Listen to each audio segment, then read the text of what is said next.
چشمها پر نور و دلها گرم و جانها شادمان می شود هر جا که آید پیشوای مهربان چون بهاران است تشریف شما ای پیشوا بر قدم جای جلالی دین بلخی مرحبا نوروزتان فرخنده باشد. 21 март дар идомаи сафари корӣ дар вилояти Хатнон дар ноҳияи Ҷалолиддини Балхӣ асосгузори сулҳу ваҳдати миллӣ, пешвои миллат, президенти ҷумҳурии Тоҷикистон муҳтарам Эмомалӣ Раҳмон дар вазъияти тантанавӣ бо бардоштани парда аз рӯи лавҳаи рамзӣ маҷмуаи варзишӣ ва иншооти таъиноти гуногун ки дар майдони 25 гектар замин бунёд карда шудааст ба истифода супориданд.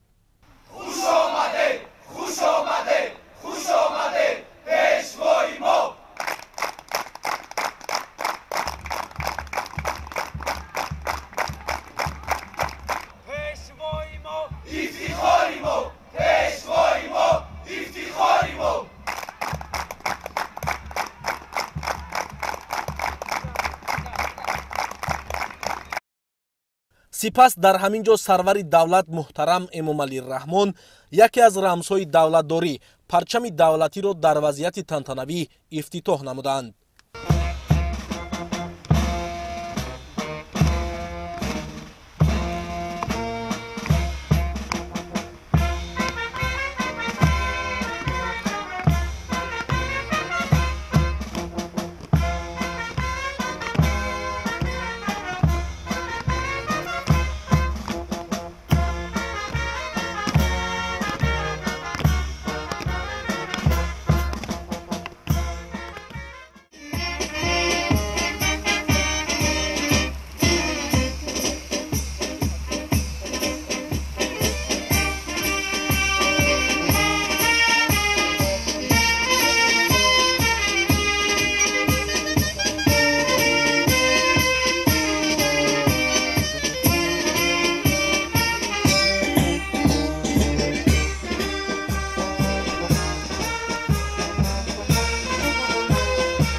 баландии сутунпояи парчами давлатӣ 64 метрро ташкил намуда, андозаи матои он 10 ба 20 метр мебошад.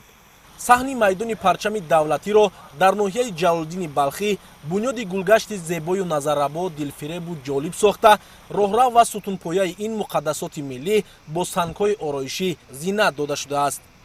баъди қомат афрохтани парчами давлатӣ, намои зоҳирии боғ низ куллан дигаргун гашта, ба макони асосии гаштугузори мардум табдил ёфтааст. сарвари давлат муҳтарам Эмомалӣ-Раҳмон аз корҳои анҷомдодашуда изҳори қаноатмандӣ намуда, ба ҳиммати фарзандони бонангу номуси миллат, ки дар ободӣ ва пешрафти Тоҷикистони соҳибистиқлол саҳми худро мегузоранд, баҳои баланд доданд. майдони парчами давлатӣ барои сайру гашт, истироҳати сокинону меҳмонон рӯзона ва шабона, инчунин гузаронидани чорабиниҳои оммавии фарҳангӣ, фароғатӣ ва варзишӣ, аз ҷумла машқҳои пагоҳирӯзӣ мусоид мебошад. президенти мамлакат муҳтарам Эмомалӣ-Раҳмон зимни ифтитоҳи иншооти мазкур таъкид намуданд, ки дар ноҳияи ҷалолиддини балхӣ қомат афрохтани парчами давлатӣ баробари таъмини зебоии мавзеъ, ҳамчунин собитгари гиромӣ дошт ва ҳифзи арзишҳои миллати тоҷик буда, дар бедор намудани ҳисси худшиносию худогоҳӣ ва ватандӯстию ватанпарастии сокинон нақши ниҳоят бориз дорад. парчам ин нишонаи якдилии мардум барои рушд, пешрафт ва пойдории давлати соҳибистиқлоли миллист. парчам нишон аз азму иродаи ватандорӣ аст. дар парчами кишвари мо даъват ба иттиҳоду сарҷамӣ, ватандӯстию ватанпарастӣ, саъю талош барои эъмори ҷомеаи адолатпарвар ва башардӯстии миллати тоҷик таҷассум гардидааст. эҳтиром ба парчам, эҳтирому арҷгузорӣ ба давлату миллат аст. мо таҳти ҳамин парчам ба ваҳдати миллӣ расидем. дар зери ҳамин рамзи муқаддаси миллӣ мо сиёсати созандагиву бунёдкоронаамонро дар ҷомеаи озоди демократӣ ва ҳуқуқбунёду дунявӣ ба пеш хоҳем бурд. пас арҷ гузоштан ба муқаддасоти миллӣ аз ҷумла парчам, арҷ гузоштан ба тамоми арзишҳои дирӯзу имрӯз ва фардои миллат аст. сипас сарвари давлат муҳтарам Эмомалӣ-Раҳмон нишони давлатии ҷумҳурии Тоҷикистонро мавриди баҳрабардорӣ қарор дода, бо нишонаи арҷгузорӣ ба муқаддасоти миллӣ дар пояи нишони давлатӣ гулчанбар гузоштанд.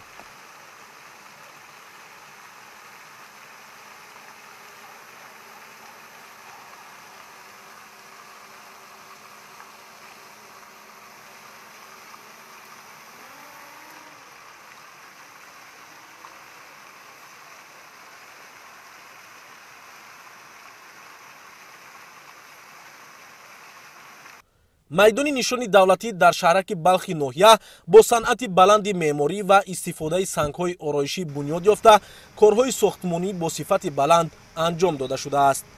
баландии пояи нишони давлатӣ 26 метрро дар бар мегирад. гирду атрофи иншооти нав сабзкорӣ гардида, дар ин ҷо гулубутаҳои ороишӣ шинонидаанд, ки муҳити атрофро зебу зиннат медиҳанд. ҳамчунин роҳрав ва ҳудуди иншоот сафолакпӯш гардида, бо шаклу услуби хос чароғон гардонида шудааст. мавриди зикр аст, ки майдони нишони давлатӣ бо мақсади ҳифз ва арҷ гузоштан ба муқаддасоту асолати миллӣ бунёд карда шуда, барои доир намудани иду ҷашнҳо, сайру гашт ва тамошои сокинону меҳмонони ноҳия имконияти мусоид фароҳам гардидааст. сарвари давлат муҳтарам Эмомалӣ-Раҳмон зимни ба истифода супоридани майдони нишони давлатӣ ба сифати корҳои анҷомёфта ва иқдоми наҷибонаи соҳибкорон баҳои баланд дода, масъулинро вазифадор карданд, ки ба хотири ободу зебо ва сабзпӯш нигоҳ доштани атрофи иншоот пайваста чораҳои зарурӣ андешанд.